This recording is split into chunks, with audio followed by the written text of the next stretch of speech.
கதை பிறந்த கதையில் 2வது சுதந்திரம் நான் எழுதின புஸ்தகத்துக்கு காரணம் இவன் தான். இவனுடைய மகள் திருமணத்துக்காக தான் நான் எழுதினேன். இவன் என் நண்பன், ஆருயிர் நண்பன், உள்ளத்தோடு உறைந்தவன், ஆன்மாவோடு கலந்தவன் சுப்பிரமணியன். தேவங்குடி. என்னோட எல்லா கனடா ஸ்கூல்லையும் நேஷனல் ஸ்கூல்லையும் படித்தோம். இவன் தான் என் நண்பன் சுப்பிரமணியன்.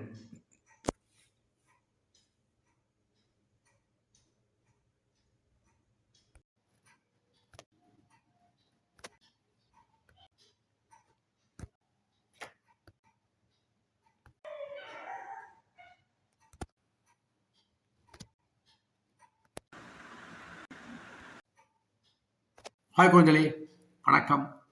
சுப்ரதாவின் நல்வாழ்த்துக்கள். இன்னைக்கு ஒரு முக்கியமான ஒரு நடந்த சம்பவத்தை சொல்ல போகிறேன். நல்லா கேட்டுங்க. நான் ஒரு வீட்டுக்கு போயிருந்தேன். அது பல வருஷங்களுக்கு முன்னாடி. அந்த குழந்தை பெண் குழந்தை 8வது படித்து கொண்டிருந்தது. உட்காந்து எழுதியிருந்தது. அவங்க வீட்டுக்கு நானும் என் ஒய்ஃபை போயிருந்தோம், காரணமாக போயிருந்தோம்.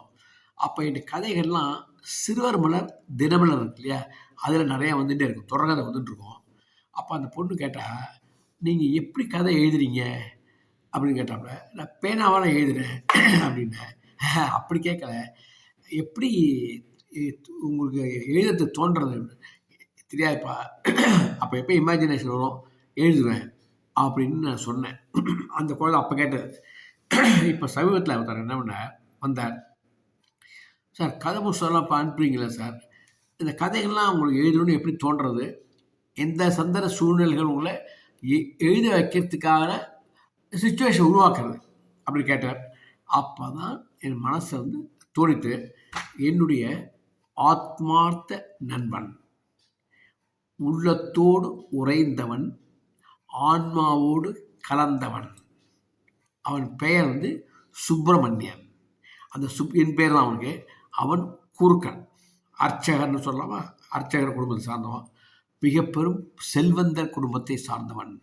அவன் அப்பா அர்ச்சகராக இருந்தாலும் பண்ணையார், நிலமலங்களாம் பார்க்கக்கூடிய ஒரு மாபெரும் பண்ணையார். அவருக்கு 4 பையங்க 2 பொண்கள். அவங்க ஒரு அரசு பொறுப்பேற்றவன் எப்படி நிர்வாகம் செய்ய வேண்டும் என்பதை இன்று அந்த பாட்டியமாக இருந்தால் நான் காட்டியிருப்பேன். சார், புதுசாக சொல்கிறீங்கன்னு கேட்குறீங்க இல்லையா? அதாவது அவங்க ஊர் தேவங்குடி. அந்த தேவங்குடியிலேருந்து மன்னார்குடிக்கு ஷிஃப்ட் ஆகி, குருக்கள் அங்கேயே தான் இருக்கார், கோயில் பார்த்துட்டு இருக்கார். மற்ற குழந்தை மன்னார்குடிக்கு அனுப்பிச்சு ஸ்கூலில் படிக்க வச்சு மெல்ல முன்னுக்கு கொண்டு வரணும்னு ஆசைப்படுறார். அதுக்கு தன் தாயை அனுப்புகின்றார். தாய்க்கு அப்போ என்ன வயசு, விடோ, மூட்டாக்கள்லாம் போட்டுட்டு அந்த காலத்து பாட்டியம்மா மாதிரி இருப்பாங்க. அவ்வளோ குழந்தைகளையும் கன்று மாதிரி ஹேய் அப்படின்னு சுடிக்கினா ஒவ்வொரு குழந்தை ஓடி வரும். அவ்வளோ பேருக்கு டிஃபன் பண்ணி சாப்பாடு போட்டு, அதை தவிர பசுமாடு ஒன்று இருக்கும், அதில் பால் கறந்தும் கொடுப்பார்கள். எவ்வளோ திறமைசாலியான தாய் அப்படிங்கிற பாட்டி அப்படிங்கிறது நீங்கள் புரிஞ்சுங்க. சின்ன பயலை அப்படின்னா பயந்து ஓடணும். அந்த சின்ன பயல் அப்படிங்கிறவருக்கான அவன் பேர் தான் சுப்பிரமணியன் சொன்ன இல்லையா, அவன் எனது ஆத்மார்த்த நண்பன், எனது வகுப்பு படித்தவன், கிளாஸ்மேட். 3ஆவதுல தேவங்குடியிலேருந்து சேர்ந்தான். சேர்ந்தவன் ரொம்ப திக்கஸ்ட் ஃப்ரெண்ட் ஆகிட்டான். எப்பொழுதுமே என் வீட்டிலே தான் இருப்பான், நாங்கள் பேசிகிட்டே இருப்போம். அவங்க என்ன சொல்லுவாங்க, அவங்க வீட்டில் என்ன நினச்சிருப்பாங்கன்னாக்க, படிக்க போயிருக்காங்கன்னு நினச்சிட்டு இருப்பாங்க. உண்மையிலே படிக்கவும் வந்துடுவான், படிப்போம், பேசிகிட்டு இருப்பான், சிரிப்பாக பேசுவான், மனசில் உள்ளதை அப்படியே பேசுவான், பொய்யே பேச தெரியாது, சத்தியமாக உண்மையை தான் பேசுவான். அவ்வளோ அர்ச்சகரை வர அவர் குருக்களுக்கு அந்த இதுவும் தெரியும், அவனுக்கு அர்ச்சனையும் பண்ண தெரியும். ஆனால் அதுக்கான கோர்ஸ்லாம் படிக்கலாம். படித்தான். ஆனால் அவங்க வீட்டில் என் பேரில் ஒரு கோபம் உண்டு. நான் 80 மார்க் வாங்கினா அவன் 40 மார்க் வாங்குவான். உங்ககிட்ட படிக்க வேணாம் நினச்சிட்டு கதை பேசிட்டு இருக்கானா, நீ கதை பேசி நீ சொல்லித்தர ஒன்று நீ அப்படின்னு அந்த பாட்டியை என்னை திட்டுவாங்க. அப்போ தான் எனக்கு சின்ன வயசு ஒன்றும் தெரியாது, இம்பேக்ட் தெரியாது. அவன் அப்பா என்ன பண்ணார், ஒரு மளிகை கடை இருந்தது வண்ணாடியில், வாசு மளிகைன்னு பேர். அந்த வாசு மளிகை பக்கத்தில் ராமகிருஷ்ண மளிகைன்னு இருந்தது. அந்த ராமகிருஷ்ண மளிகை சக்கப்போடு போடும் 2 ஆளை வச்சு வேலை வாங்கியிருந்தாங்க. காலம்புற ஒரு பார்ட்னர், சாயங்காலம் ஒரு பார்ட்னர், மாற்றி பார்த்துப்பாங்க. இது இவன் கடை வந்து ஐயங்கார் உட்காந்துட்டு இருப்பார். வாசுங்கிறவர் வந்து அவர் பையன், ஐயங்கார் பையன். அவர் ஸ்டேட் பேங்க் ஒர்க் பண்ணார். இவர் கடையை வச்சுருந்தார். ஒரு சாமான் இருக்காது, ஒருத்தர் இருக்க மாட்டான். உட்காந்து சிரிச்சுட்டு உட்காந்துருப்பார். நல்ல மனிதர். அவர்கிட்ட இந்த தேவங்குடி குருக்கள்னு சொன்னேன் இல்லையா, பணக்காரர், அதாவது குருக்களாக இருந்தாலும் மிராஸ்தார்னு சொன்னேன் இல்லையா, வசதியானவர், ஊர்லேயே பிரமுகர், பல பெரிய மனிதர்கள் சுற்றி இருக்கிற எல்லாருக்கும் என் கிராமத்துக்கு தெரியும் அவரை. எதாக இருந்தாலும் அவர் தான் கூப்பிட்டு அட்வைஸ் கேட்பாங்க, எல்லாம் பண்ணுவாங்க. அவர் என்ன பண்ணுறார், சாமர்த்தியமாக அந்த கடையை அந்த கடையில் தன் 2வது பையன் சுப்பிரமணியன் படிப்பு செய்தவன் இல்லையா, அவனை விட்டார். அவன் எஸ்எல்சி பாஸ் பண்ணிட்டான், +2 பாஸ் பண்ணான். அப்போ எஸ்எல்சி பாஸ் பண்ணிட்டான். அந்த கடையில் விட்டு அவனுக்கு ஒரு ஜீவனத்துக்கு வழியை பண்ணி கொடுக்குறார். ஒரு தகப்பனா, நல்ல மனிதர். அவனும் அங்கே கடையில் இருக்கான், விஷயங்களை கற்றுக்கிறான். அப்புறம் அந்த கடையை வாங்கிடுறான். வாங்கினதுக்கப்புறமா இவன் சரக்கெல்லாம் வாங்கி கொள்முதல் பண்ணுறான். அவன் அப்பா அடிக்கடி சொல்லுவார், புத்தி கொள்முதல் வேணும்னு சொல்லிகிட்டே இருப்பார். இவனை பொறுத்தவரையும் சொல்லிகிட்டே இருப்பார். இவனும் அப்பா சொல்கிறாருன்னு தட்டாமல் அவர் என்ன சொல்கிறார் கேட்டுட்டு இருப்பான். அதாவது இது எதுக்கு சொல்ல வந்தேன்னா, இந்த காலத்தில் ஒரு டிபார்ட்மெண்ட் ஸ்டோர் எப்படி நடக்கிறதோ அந்த மாதிரியான மெத்தடில் அன்றைக்கே 1970-71 என் நண்பன் சுப்பிரமணியன் அதை நடத்தி காட்டிவிட்டான். ஆனால் அன்று அவனுக்கு பெயரும் இல்லை, புகழும் இல்லை, அவனை யாரும் போற்றவும் இல்லை. அதான் வருத்தமான விஷயம். என்ன திடீர்னு சொல்கிறீங்கன்னு கேட்குறீங்க இல்லையா, அவனுக்கு கிராமத்தில் நிறைய பழக்க வழக்கங்கள். அந்த ஆம்லா காட்டு வன்னியர்னு ஒரு பெரிய பணக்காரர் வண்டியில் வருவார். அவங்க எல்லாருமே என்ன பண்ணுவாங்க, ஒரு பெரிய மளிகை லிஸ்ட்டை கொடுத்துட்டு போடுவாங்க. அது மாதிரி பக்கத்தில் இருக்கிறவங்க எல்லாரும், எங்களை மாதிரி நண்பர்கள் தெரிஞ்சவங்க எல்லாருமே லிஸ்ட்டு கொடுப்போம். லிஸ்ட்டு கொடுத்தா 100 அவங்களாம் 50 சாமான் 60 சாமான் வாங்குவாங்கன்னு வச்சுக்கோங்களேன். அதில் 10-15 சாமான் வந்துட்டு இருக்காது. அது இருக்காதுன்னா சில பேர் கசகசா 100 கிராம்னு கேட்டிருப்பான். இந்த கசகசா அரிசி திப்பி 50 கிராம்னு கேட்டிருப்பான். அந்த மாதிரி கேட்டாங்கன்னாக்க அதுக்காக அவன் ஒரு மூட்டையை வாங்கி வச்சா வேஸ்ட். அப்போ என்ன பண்ணுவான், அது இல்லை அப்படின்னு சொல்லிட்டு அவர்கிட்ட கொடுக்கவே மாட்டான். யார் எது கேட்டாலும் இல்லை என்று சொல்லாமல் இல்லாத சாமானை அந்த நாட்டு மருந்து கடையில் போய் வாங்கிட்டு வந்து அந்த பில்லோடு சேர்த்து போட்டுருவான். உத்தமன் உயர்ந்தவன், கடுமையான உழைப்பாளி, முழு விவரம் தெரிந்தவன், அடுத்தவருக்கு உதவி செய்ய வேண்டும் என்ற முழு எண்ணம் உள்ளவன், மிக உயர்ந்தவன். அதான் என்ன பண்ணுவோம், சாமான் வந்தாங்கன்னா அது இல்லை சார், அது இல்லைங்க ஐயா, இது இல்லை, குறுக்கலையா போட்டிங்களா அப்படி கேட்குறத 4 சாமான் இல்லை அப்படி சொன்னால் அவங்களுக்கு கோவம் வந்துடும்.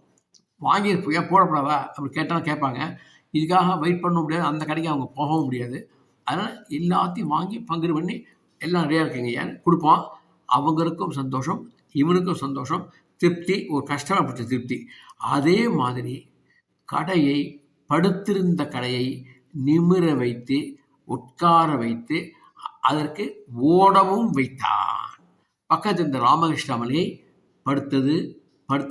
படுத்து கொண்டே சென்று விட்டது. அது உண்மை, பொய்யில் எப்பயும் அந்த மண்ணாளில் இருக்கிறவங்க தெரியும். ராமநாதன் ஒருத்தர் தான் பார்த்துப்பார், கிருஷ்ணன் ஒருத்தர் பார்த்துப்பார், 2 பேரும் பார்ட்னர்ஸு. நல்லா கேட்டுங்க. அதில் சில மற்ற விஷயங்கள் நான் பேச தயாரில்லை. நான் சொல்லக்கூடியது இந்த கடையை சொல்கிறேன். இந்த கடைக்கு பேர் தனலக்ஷ்மி மளிகைன்னு பேர்.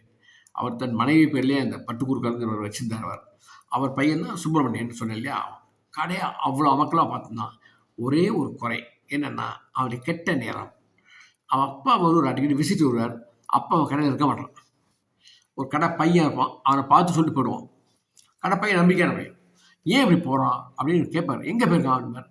பக்கத்தில் முதலியார் கடைக்கு, நாட்டு மருந்து கடைக்கு போயிருக்காரு. நாட்டு மருந்து கடைக்கு போயிருக்கிறான். அப்புறம் அங்கேருந்து அப்போ வேக ஓடிடுவான். அப்பா பேங்க் ஓடி வருவான். எங்கே போன நீ? இல்லை, வன்னியரை கேட்டிருக்காரு, 4 சாமான் இல்லை வாங்க போயிருந்தேன். அதுக்கெலாம் நீ போகக்கூடாது. எல்லாருக்கும் எல்லா சாமான் நீ வாங்கிறது ஆள் கிடையாது. அவங்களுக்கு வேணும் அவங்க வாங்கிப்பாங்க.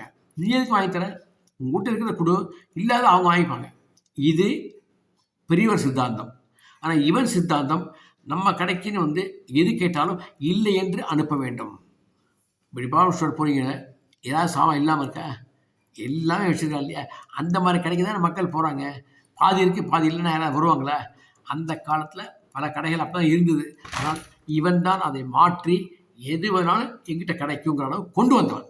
திறமைசாலி, புத்திசாலி, ஆனால் அதிர்ஷ்டசாலி இல்லாமல் இருந்தான். அவனை போற்றப்படவில்லை. அவனை வந்து உற்சாகப்படுத்தவில்லை, ஊக்கப்படுத்தவில்லை. அது ஒரு அவனுக்கு வருத்தம் அவனுக்கு. சரி, திருமணம் முடிஞ்சது. ஒரு குழந்தை பிறந்தது. நல்ல அழகான பெண்ணு. இன்றைக்கும் சென்னையில் ஒரு பெரிய முருகன் கோயிலில் அவர் ஹஸ்பண்ட் அர்ச்சகராக இருக்கார். அந்த குழந்தையும் இருக்காப்புல. இப்போ கூட சமீபத்தில் அவன் சொன்னால் அவனுடைய பொண்ணுக்கே கல்யாணம், நீங்கள் வாங்க அவசியம் வந்து அவசரம் பண்ணுங்கன்னு சொன்னாப்புல. அப்போ என்னால் உடல்நிலை சரியில்லை, வரணுமான்னு தெரியாது, என் பொண்ணை அனுப்புகிறேன்னு சொன்னேன். அவசியம் அந்த கல்யாணத்திற்கு செல்ல வேண்டும் என்பது இந்த ஆன்மாவுடைய விருப்பம். செல்வேன். எதுக்கு சொல்கிறேன்னா, நல்லா கேட்டுங்க. இந்த இடத்துல என் நண்பர் சொன்னார் இல்லையா, எப்படி சார் கதை எழுதுறீங்கன்னு இல்லையா, கதை பிறந்த கதை. நான் சொன்னேன் இல்லையா, உள்ளத்தோடு உறைந்தவன் ஆன்மாவோடு கரைந்தவன் என் நண்பன் சுப்பிரமணியன் சொன்னேன் இல்லையா. இப்போ கதை பிறந்த கதைக்கு ஒரு காரணம் சொல்கிறேன். அவன் என்ன பண்ணான், ஒரு நாளைக்கு என் வீடு வந்தான். நான் அப்போ தஞ்சாவூரில் ஒர்க் பண்ணியிருந்தேன், பஞ்சு மில்ல. இந்த மாதிரி முருகா இங்கே வா அப்படின்னா. என்னென்ன, ஃபஸ்ட்டு உங்கள்கிட்ட வரேன், என் பொண்ணு கல்யாணம், பணத்துக்கு குறைச்சல் கிடையாது, எங்கள் அப்பா எல்லாம் பண்ணுவார், எல்லோரும் வசதியாக இருக்காங்க. இப்போ என் தம்பி தான் கடையை பார்த்துக்கிறான், நான் கடையில் வந்து அசிஸ்டண்ட்டாக ஒர்க் பண்ணிட்டுருக்கேன். எனக்கு சில மன வருத்தங்கள்லாம் வீட்டில் இருக்குது. அண்ணன் தம்பிகளுக்குள்ளேயே சில பிரச்சனைலாம் இருக்குது. ஆனால் எல்லாருக்கும் உள்ள குடும்ப பிரச்சனைகள் தான். நான் சுய கௌரவம் எனக்கும் இருக்கிறதால ஏதாவது பணம் என் பெண்ணுக்கு கொடுக்கணும்னு நினைக்கிறேன். திருமணத்துக்காக எங்கள் அப்பா கிட்ட உன்னால் என்ன முடியும், முதலில் உன்னிடம் வருகிறேன் அப்படின்னா. அந்த கதை வந்து பப்ளிஷ் ஆன வருஷம் வந்து 1998, 1998, 98, 118, 118, 28 வருஷங்களுக்கு முன்னாடி இந்த கதை. அப்போ வந்து நான் என்ன சொல்கிறேன், என் ஒய்ஃப் சொல்கிறா, நம்ம 500 கொடுக்கலாமே. ஏன்னா 98னாக்கா எனக்கு சம்பளம் வந்து 2000, 3500 அப்போ இருந்தது சம்பளம் எனக்கு. அவ்வளோதான். மில்லு வேறு மூடியாச்சு. மில்லு வேறு ஓடலை, அந்த அளவுக்கு சரியாக ஓடலை. மில்லு மூடக்கூடிய நிலைமையில் இருந்தது. பேச்சு அடிப்பட்ட வழி வெளில தெரில. அந்த மாதிரி சுச்சுவேஷன் இருந்தது. அவன் வந்தான். நான் என்ன பண்ணேன், என்னடா என்ன கேட்குற, அவன் தரேன்டா, 5000 தரேன்டா, என்னால் முடிஞ்சுக்கிறேன் அப்படின்னு. அவ்வளோ சந்தோஷம் அவனுக்கு. அந்த 28 வருஷத்துக்கு முன்னாடி அந்த 5000 அப்படிங்கிறது ஒரு மிகப்பெரிய அமௌண்ட்டு. எனக்கு மிகப்பெரிய அமௌண்ட்டு. அதை எப்படி கொண்டு வர போகிறேங்கிறது எனக்கு தெரியாது. என் ஒய்ஃப் வந்து 500 கொடுக்குறாங்க. நீங்கள் ஒய்ஃப் அவளுடைய நிலைமையை பார்த்து கணக்கு பண்ணி சொன்னான். அதை நான் கேட்குறேன், 5000 தரேன்டா அப்படின்ட்டேன். அவனுக்கு அவ்வளோ சந்தோஷம். காப்பியோடு சாப்பிட்டான்னு தெரியாது. அதனால் பரவாயில்ல தம்பி, நீ சொல்லிட்டு அது எப்போதும் எனக்கு, நான் அப்புறம் வேறு ஃப்ரெண்ட்ஸ், வேறு யாராவது ஃப்ரெண்ட்ஸ் கிடையாது, வேறு ரிலேட்டிவ்ஸ் யாராவது பார்க்குறேன் அப்படின்னு சொல்லிட்டு போயிட்டான். அப்போ தான் இந்த கதை பிறந்த கதை. இந்த கதை பேர் வந்து இது பாருங்க, படத்தை பாருங்க, இரண்டாவது சுதந்திரம். எப்படி பணம் இந்த கல்யாணத்துக்கு நான் உருவாக்குறதுன்னு தயாரிக்கிறது கஷ்டப்பட்டேன் இல்லையா. அப்போ ஒரு கதையை எழுதி அதை புத்தகமாக வெளியிட்டு அதன் மூலம் கிடைக்கும் வருமானத்தை நண்பன் மகள் திருமணத்துக்கு கொடுக்கணுங்கிறதுக்காக தான் இந்த புஸ்தகத்தை நான் போட்டேன். இப்படி தான் சார் கதை உருவாச்சு அப்படின்னு அவர்கிட்ட சொன்னேன். சரி, இந்த கதை உருவாச்சு இல்லையா. அப்போ அந்த காலத்தில் கதைகள் பிரிண்ட் பண்ணுறதுங்கிறது அவ்வளோ ஈஸியே கிடையாது. இப்போ 2 டேஸில் பண்ணுறாங்க கம்ப்யூட்டரில் போட்டு. அப்போ அப்படி கிடையாது. அப்போ என்ன பண்ணணும், ப்ரெஸ்ஸுக்கு போகணும். நான் 4-5 ப்ரெஸ்ஸில் விசாரித்தா ஒருத்தன் 20,000 கொடுக்குறான், ஒருத்தன் 18,000 கொடுக்குறான். அதை கொடுத்தா நான் எப்படி இவனுக்கு என் ஃப்ரெண்டு கொடுக்க முடியும். அப்போ ஏன்னா 5000 தரேன்னு சொல்லிடுறேன். இவன் கணக்கெல்லாம் பார்த்தா எங்கேயோ போகுது. அப்போ எனது மில்லில் பணிபுரிந்த ஸ்டோர் நண்பர்கள் திரு சீதாராமன், திரு ஜானகிராமன், மறக்க முடியாத நண்பர்கள். அவர்கள் என்ன பண்ணாங்க, எங்கள் மில்லுக்கும் அந்த ப்ரெஸ்ஸுக்கும் கனெக்ஷன் உண்டு. ஏன்னா பில் புக்கெல்லாம் அங்கே தான் வாங்குவாங்க, எல்லாம் கணக்கெல்லாம் வரும்.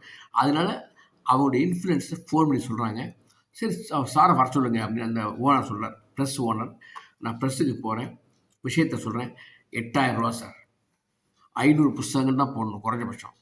இப்போ மாதிரிலாம் 50 போட முடியாது, 500 புஸ்தகங்கள் தான் போடணும். நீங்கள் போட்டு நீங்கள் வந்து பண்ணிங்க.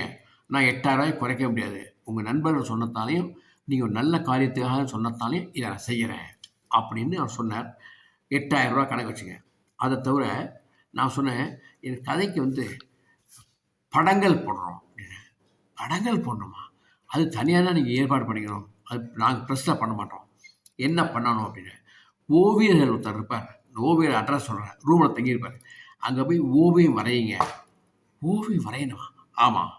அந்த ஓவியத்தை கொண்டு போய் பிளாக் மேக்கர்ஸ்னு இருக்காங்க, அந்த பிளாக் மேக்கர்ஸை கொண்டு கொடுத்தீங்கன்னாக்க அதில் ஒருத்தர் வயசானவர் இருப்பார், அவர் அதை பிளாக் பண்ணி எங்களுக்கு கொடுப்பார், ப்ரெஸ்ஸு கொடுப்பார். அதை வச்சு நாங்கள் மிஷினில் அடிப்போம் அப்படின்னு சொன்னாப்புல. அதே மாதிரி ஓவியரை பார்த்தேன். ஒரு புஸ்தகத்துக்கு அப்பயே ₹500 ₹250 ஞாபகம் இல்லை. ஒரு ஒரு படத்துக்கு பிளாக் மேக்கருக்கு தனி சார்ஜு. ஆக பார்த்தீங்கன்னா, அந்த கிட்டத்தட்ட எனக்கு 11,000 செலவாயிட்டாங்க. அந்த அளவுக்கு செலவாயிடுத்து. அந்த படங்களை காமிக்கணும்னாக்க எதுக்கு சொல்கிறேன்னாக்க, இதை நீங்கள் புரிஞ்சுக்கணும். இது பாருங்க, இது ஒரு படம். இதெல்லாம் கையால் வரையப்பட்டு இதை பிளாக் எடுத்து இதை வந்து அனுப்பிச்சது, பிரிண்ட் பண்ணுது. இது 2வது கதை, 2வது படம். அப்போல்லாம் இப்படி தான் இருக்கும் படங்கள்லாம்.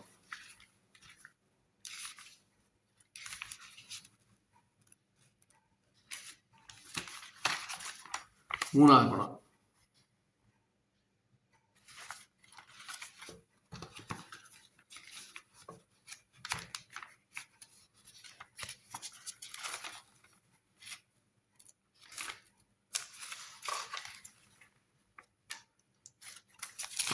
இது ஒரு படம் பாருங்க.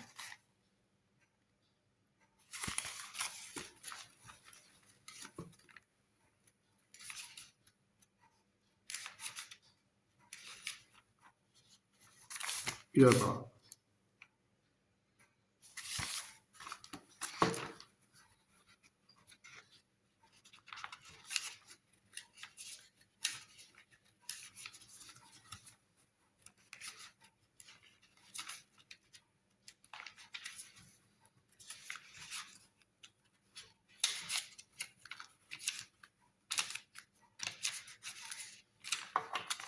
இது ஒரு படம்.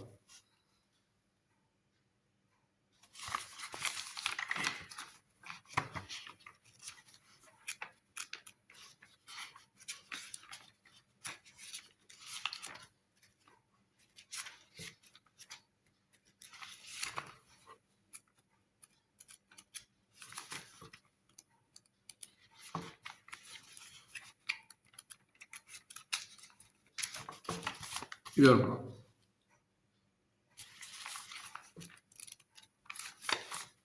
இது ஒரு படம்.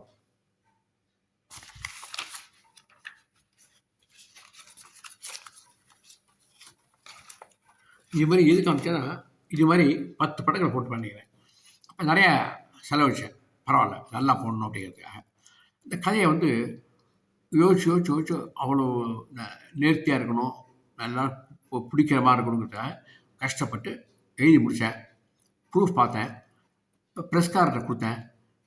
டைப் அடிக்கிறதுக்கு இந்த சகலையே டைப் அடித்தார், ஷெட்டர் டைப் அடித்தார். அப்புறம் கொண்டு கொடுத்தேன். சார் கதை நல்லா இருக்கு சார், ரொம்ப நல்லா இருக்குது அப்படி அவர் அப்ரிஷியேட் பண்ணார். போட்டிருக்கு சார் அப்படின்னேன். 500 காப்பி. அப்போ அவர் சொன்னாருங்க, குறைச்சிங்க சார், எல்லாம் பிளாக் பேக்கேஜ்லாம் விலையை குறைக்க மாட்டேங்கிறாங்க, ஓவியம் வரைவர் குறைக்க மாட்டேங்கிறாரு. ஆமாம், 10 போட்டிருக்கீங்க, 10 கதைகள், 10 படம் போட்டிருக்கீங்க சார், 10 பிளாக் தயார் பண்ணுறாங்களே, ஜாஸ்தியாக தான் ஆகும் அப்படின்னா. அப்போ நீங்கள் குறைச்சிங்க சார் அப்படின்னு. நான் வந்து இந்த விளம்பரம் கொடுக்குறேன், அதுக்கு ஒரு ₹1000 குறைச்சிக்கிறேன் அப்படின்ட்டு அவர் விளம்பரத்தை கொடுத்து ₹1000 குறைத்து கொண்டார். நல்லா கேட்டுங்க. இப்படி தான் இந்த கதையை பிறந்த கதை.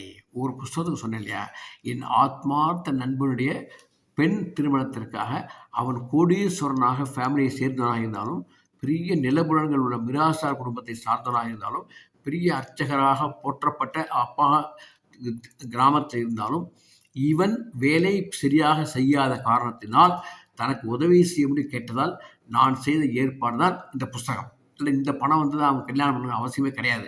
ஆனால் அவன் தன் மகளுக்கு கொடுக்கணும்னு ஆசைப்பட பார்த்தீங்களா, ஒரு தகப்பனுடைய கடமை அது. அது சுயமரியாதையாக இருக்கார். அப்போ நாங்கள் என்ன பண்ணோம், நான் உடனே எல்லா புஸ்தகத்தையும் ஸ்கூலில் வந்து இங்கே ஒரு ட்ரைனிங் பாயிண்ட்டு, அது முக்கியம் சொல்கிறேன். என் ஸ்கூலுக்கு நான் என்னுடைய மில்லில் கொடுக்குறது ஏற்பாடு பண்ணுறேன். மில்லு மூட போகின்ற டைம் எல்லாருக்கும் தெரிஞ்சு போச்சு. அப்போ ஒர்க்கேஷ் முதல் புஸ்தகம், ஃபஸ்ட்டு புஸ்தகம் நான் போட்ட உடனே விற்று போச்சு. இது 2வது புஸ்தகம். இது அந்தளவுக்கு விற்க முடியவில்லை. அலுவலக நண்பர்கள் வந்து ஊழியர்கள்லாம் வாங்கிட்டாங்க. 60 புஸ்தகம் சேலாச்சு. ஒர்க்கேஷ் கிட்ட 40-45 புக்கு தான் விற்க முடிஞ்சுது. 1000 பேர் இருக்காங்க, அவ்வளோதான் விற்க முடிஞ்சுது. யாரும் வாங்கிக்கிறதுக்கு விருப்பப்படவில்லை. ஒரு புஸ்தகம் ₹30 போட்டிருந்தேன். சரி, அதுக்கப்புறம் என்ன பண்ணுறது? எனக்கு மெட்ராஸில் 2 நண்பர்கள்.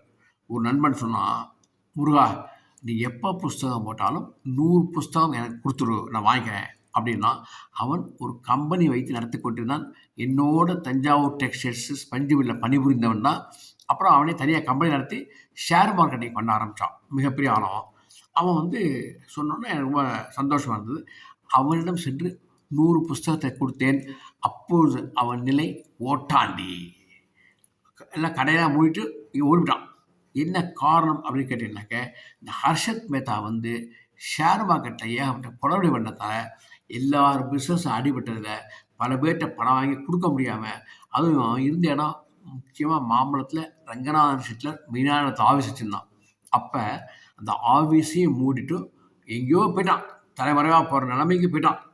அந்த மாதிரி ஆயிடுச்சு அவனுக்கு. தலைமுறை நான் வீட்டில் இருப்பான், ஆஃபீஸ்க்கு வரல. அவ்வளோதான். ஒரு பொண்ணை வச்சுன்னு வேலைக்கு வச்சுருந்தான். அந்த பொண்ணும் பாவம் வர முடியாது நிலைமை ஆயிடுச்சு.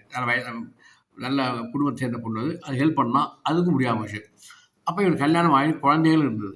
சரி, ஆனால் சொன்ன சொல்லை காப்பாற்றுவதற்காக 100 புஸ்தகத்தை வாங்கி கொண்டான். சந்தோஷமாக இருந்தது. எப்படியோ 200 புஸ்தகம் 210 புஸ்தகம் வித்தாச்சு. மீதி புஸ்தகம் வைக்கிறவன் எப்படி வைக்கிறது? இன்னொரு நண்பன் இருக்கின்றான். அவன் என்ன பண்ணுவான்? 100 புஸ்தகம் வாங்கிக்கிறேன்னு எனக்கு எப்போவே ப்ராமிஸ் பண்ணான். அவன் மண்ணையை சார்ந்தவன், எனது வகுப்பு நண்பன். 2-3 கிளாஸை நாங்கள் கொண்டாந்துருவோம். அப்புறம் பிகாமில் ஒன்றாக படித்தவர்கள். மிகமாக உதவி செய்தவன். எனக்கு பஞ்சுமில்லில் வேலை வாங்கி கொடுத்தவனே அவன் தான். அவங்களுக்கு பேரை சொன்னால் மண்ணையில் அத்தனை பேருக்கும் தெரியும். ஆனால் பெயர் சொல்லி நான் விரும்பவில்லை. அவன் என்ன பண்ணிட்டான்? அந்த ஹர்ஷத் மேத்தாவில் அவனும் மாட்டிண்டு அவன் ஷேர் புரோக்கராக இருந்தவன், பல கம்பெனிகளை நடத்தினவன், மிகப்பெரிய கோடீஸ்வரன் ஆனவன். நிலைமை தாழ்ந்தது. வேறு வீட்டுக்கு போயிட்டான், சின்ன வீடாக போயிட்டான். அப்போ என்கிட்ட அவன் சொன்னது 10 புஸ்தகம் கொடு அப்படின்னு வேண்டாம் விருப்பம் தான் என்கிட்ட வாங்கிட்டான். கூட வாங்கிக்கடா, சரி 4 புஸ்தகம் கொடு, 4 புஸ்தகம் அப்படி கேட்டு வாங்கிட்டான். அது வந்து எனக்கு மனசுக்கு உறுத்திட்டு எப்படியோ எனக்கு காலி ஆகணும் இல்லையா, கொடுத்துட்டேன் 14 புஸ்தகம். அப்போ செக்கும் அப்புறம் தான் கொடுத்தான். அவனும் இன்னொருத்தரும் 100 புக்கான செக்கும் அப்புறம் தான் கொடுத்தாங்க. சரி, அதெல்லாம் ஓவர். அப்புறம் மீதி நான் என்ன பண்ணுறது?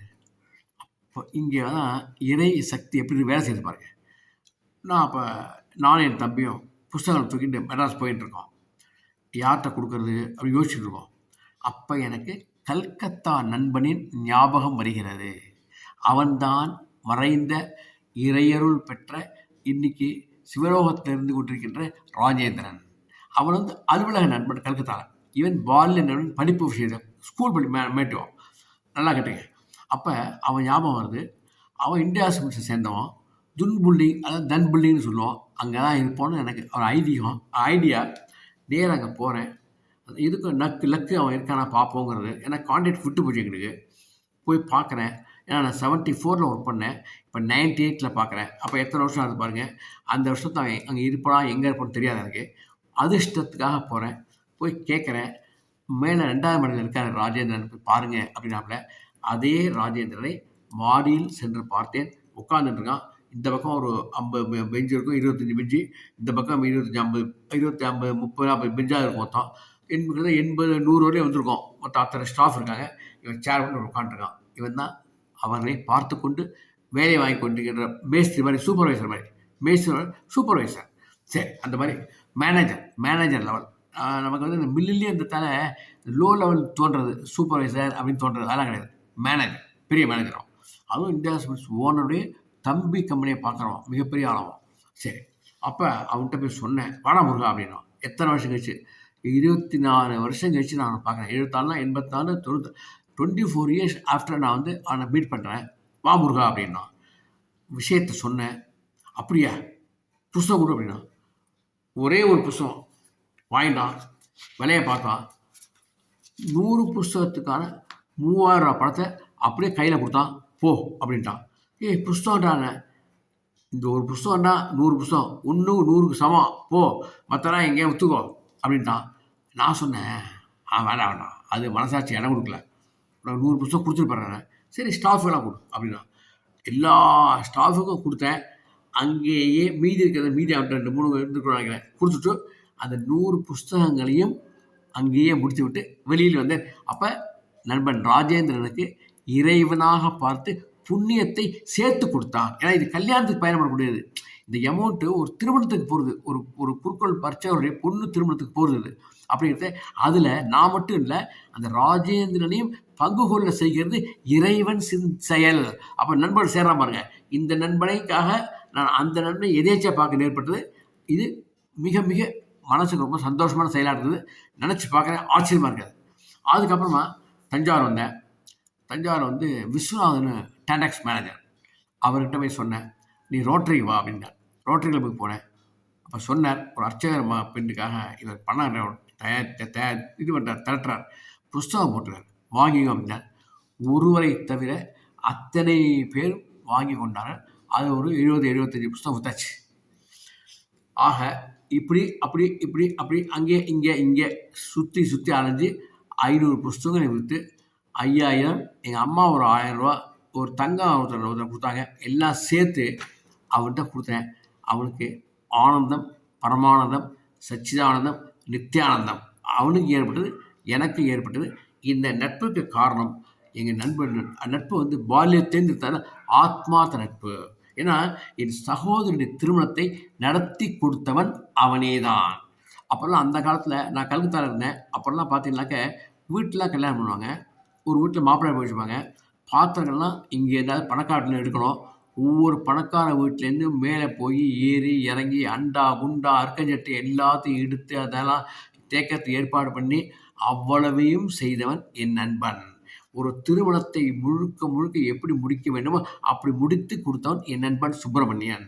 அதுவரை நாதஸ்வர வித்வானில் ஆரம்பித்து அந்த வரவங்களுக்கு வெத்தலை சிவன் வச்சு பார்க்கலாம். அவன் பணக்கார குடும்பம் சேர்ந்தவன் இல்லையா, அந்த வாகு தெரியும் அவனுக்கு. அந்த எப்படி வரவேற்கணும்னா மாப்பிள்ளை வரத்தையே ஒவ்வொரு வீட்லேயும் போய் வெத்தலை வாங்க மடித்து கொடுத்து அவசர கல்யாணத்துக்கு வரணுங்கிற அளவுக்கு அந்த ஏற்பாடு பண்ணி அவ்வளோ வெத்தலையும் மடித்து பீடா மாதிரி வச்சு கொடுக்க சொன்னான்.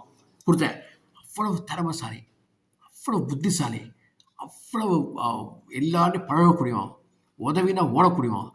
நம்ம கடையில் வந்து எந்த சாமானும் இல்லைன்னு சொல்லக்கூடாதுங்கிறதுக்காக பல கடைகளுக்கு சென்று சாமான்களை வாங்கி போட்டவன். எதிர்பாராததாக அப்பாவை சமயத்தில் இல்லை அப்படிங்கிறதுக்காக எப்போ போனாலும் கடையில் இருக்கிறதில்ல அப்படின்னு சொல்லிட்டு அவன் தம்பி அங்கே கடையில் அமர்ந்தான். இவன் எழுந்து நின்று பொட்டலம் போட ஆரம்பித்தான். கல்லால் உட்கார்ந்தவன் பொட்டலம் போட ஆரம்பித்தது காரணம் வந்து இதான் காரணம். அப்பா நல்லதுக்கு தான் செஞ்சார், இவன் நல்லதுக்கு தான் செஞ்சான். ஆனால் இது வேறு மாதிரி ஆயிடுச்சு. வேறு தப்பு கிடையாது, நல்ல கடைப்பையும் ஓடிட்டு இருக்கு, சூப்பராக போயிட்டு இருக்கு. ஆனால் நண்பன் கிட்னி ஃபெயிலில் இறந்து விட்டான். அது பல வருஷங்கள் ஆச்சு. 2004 இறந்து போயிட்டான். வருத்தத்துக்கு ஒரு இப்போ ஏன் சொல்கிறேன்னா, நேற்று வந்து இந்த கேட்டதுக்காக இது சொல்கிறேன். இந்த கதை பிறந்த கதைக்காக சொல்கிறேன். அப்போ இந்த நண்பனை பற்றி எனக்கு ரொம்ப நாளாகவே சொல்லணும்னு ஒரு ஆசை. என் பையிலையும் என் பேக்லேயும் அந்த பையன் என் நண்பனுடைய ஃபோட்டோ இருக்கும். அது பழனிக்கு பொறுத்து எங்கேயும் மிஸ் ஆகிடுது. மிஸ் ஆன காரணத்தால் மனசு வருத்தமாக இருந்தது. அவன் பொண்ணுகிட்ட பேசினேன், வாங்கினேன். அந்த நான் புகைப்படத்தை வாங்கினேன். அதுக்கப்புறம் மனசு ஆறுதலாக இருந்தது. அவனை பற்றி சொல்லணும், இவர் கதையை கேட்டாரே அப்படிங்கிறதுக்காக தான் அதை பற்றி உங்களுக்கு நான் சொல்லுகின்றேன். இதில் இன்னொரு விஷயம் என்னென்னா, அர்ச்சகர் தானே, அவனை போல் ஒரு தைரியசாலி கிடையாது. அப்போல்லாம் ரொம்ப திட்டுவாங்க. அப்போல்லாம் பார்ப்பனர்கள் பார்ப்பான், ரொம்ப திட்டுவாங்க. நானே பார்த்துருக்கேன். என்னையே திட்டுவாங்க, எல்லோரும் திட்டுவாங்க. அப்போ அவன் வந்து ஒரு ஐஸ் கடை இருந்தது தெரியலையே பக்கத்தில், ஒரே கூட்டம். நான் என்ன கூட்டம்னு தெரியாமல் நான் வந்துட்டேன். அப்போ அவன் குளிச்சுட்டு வீடு எடுத்து வந்தான். அது ராத்திரி 7 மணி, மத்தியானம் 3-4 மணி நினைக்கிறேன். ஏன்னா மத்தியானம் 4 மணிக்கு குளிச்சுட்டு வரையாடா, எப்போ 4 மணிக்கு குளிச்சுட்டு வரா அப்படின்னா, இல்லைடா ஏன்டா கேட்குறேன், ஒரு ஐஸ் கம்பெனியில் ஒரே கூட்டம்டா அப்படின்னா. ஆமாம் நானும் பார்த்தேன். வந்துட்டேண்ணே. நீ என்ன பண்ணேண்ணே? நான் போய் பார்த்தேன், ஒரு மிகப்பெரிய பாம்பு படம் எடுத்து கொண்டிருந்தது. சுற்றி இருக்கிற 50 பேர் 60 பேர் கூட இருப்போம், சுற்றி வேடிக்கை பார்க்குறாங்க ஒழிய ஒருத்தருக்கு என்ன செய்யறதுன்னு தெரியல. அது ஒரு பாஞ்சுதுன்னா யாராவது கொத்திடும். அப்போ என்ன பண்ணுறது தெரியல. நான் உடனே என்ன பண்ணேன், பார்த்தேன், எல்லாரையும் விலக்கி விட்டேன். பெரிய கம்பை விட்றானே, ஒரு கம்பை எடுத்தேன், ஒரே அடி அது மண்டையில் போட்டேன், இறந்தது. அதை எடுத்தேன், புதைச்சேன், பாலை ஊற்றினேன், நாகப்பாம்பு பாலை ஊற்றினேன், குளிச்சேன், வந்தேன்னா. இந்த தைரியம் அங்கே இருக்கிற எவனுக்குமே இல்லை. 60 பேர் வெட்டி அண்ணு வேடிக்கை பார்த்தான். இவன் ஒருத்தந்தான் உள்ளே போய் அந்த பாம்பையும் அடித்து புதைச்சி பாலை ஊற்றி குளிச்சுட்டு வந்து என்கிட்ட அதே மாதிரி எந்த விதமான இதுவும் இல்லை, சாதாரண பேசியிருந்தான். அப்படின்னா எவ்வளோ தைரியசாலி அதையும் பார்த்துங்க. தைரியம் மிக்கவன் சொன்னேன், தைரியம் மிக்கவன், நாணயமானவன், நம்பிக்கையானவன், கடின உழைப்பாளி, அதே சமயத்தில் பிறருக்கு உதவுவதில் அவ்வளோ ஆர்வம் உள்ளவன், நல் ஒழுக்கம் உள்ளவன். எந்த பெண்ணையும் ஏறெடுத்தும் பார்க்காதவன், அவ்வளவு ராமனை போல் உத்தம குணம் படைத்தவன். அவனை வந்து இந்த கதையை ஒருத்தர் கேட்டதுக்காக இந்த சந்தர்ப்பத்தை நான் சொன்னேன் இல்லையா, மனசுக்கு எனக்கு ஆறுதலாக இருக்கிறது. இந்த கதையை யாராவது ஒருவர் கேட்டாலும் 100 பேர் கேட்ட சந்தோஷத்தை நான் அடைவேன். ஓகேயா? அனைவரும் என் நண்பனைப் போல எனக்கு நண்பர்கள் அமைஞ்ச மாதிரி யாருக்கும் அமைவாங்கன்னு தெரியாது. பூத்திர நண்பர்களை கேட்கவே வேண்டாம். அதே மாதிரி வாலிபன் நண்பர்கள், படித்த நண்பர்களை சுப்பிரமணியன் சொல்லிட்டேன். உங்களுக்கு வேலையை பார்க்கத்தே ராஜேந்திரன் பற்றி சொல்லிட்டேன். நான் ரொம்ப சந்தோஷமாக நான் இந்த உலகத்தில் பாக்கியவான் என்று கூறிக்கொண்டு இந்த கதையை இந்த கதையில் இந்த சம்பவத்தை முடித்துக் கொள்கிறேன். அவனை ஃபோட்டோவை போட்டிருக்கேன், பார்த்துங்க. அவனை பார்த்தாலே உங்களுக்கு நல்லது நடக்கும். அந்தளவுக்கு மிக உயர்ந்தவன். ஓகே, பாய். இது வரையும் போட்ட புஸ்தகங்கள்லாம் உங்களுக்கு ஒவ்வொன்றா காமிச்சேன் இல்லையா? இந்த புஸ்தகத்தை பார்த்தீங்க இல்லையா? ஒவ்வொன்றுக்கும் ஒரு கதை நிச்சயமாக இருக்க தான் செய்யும். நான் இப்போ முக்கியமாக போட்ட 2வது கதை, 2வது சுதந்திரத்தினுடைய கதை, பிறந்த கதைக்காக இது உங்களுக்கு இந்த சம்பவத்தை சொல்லிட்டேன். இதற்கு எல்லாம் முக்கியமாக 4-5 முதல் 3, 4 கதையை தவிர மற்ற எல்லா கதைகளுக்கும் ஸ்பான்சர் செய்தவன் என் அன்பு நண்பன், மறைந்த சிவலோகத்தில் என்றும் வாழ்ந்து கொண்டிருக்கும் ராஜேந்திரன் அவர்கள். அவனுக்கும் சுப்பிரமணியனுக்கும் இந்த சமயத்தில் இந்த பணிவார்ந்த நமஸ்காரங்களை தெரிவிச்சுக்கிறேன். அவர்கள் ஆன்மா அனைவரையும் வாழ வைக்கும். ஓகே, பாய்.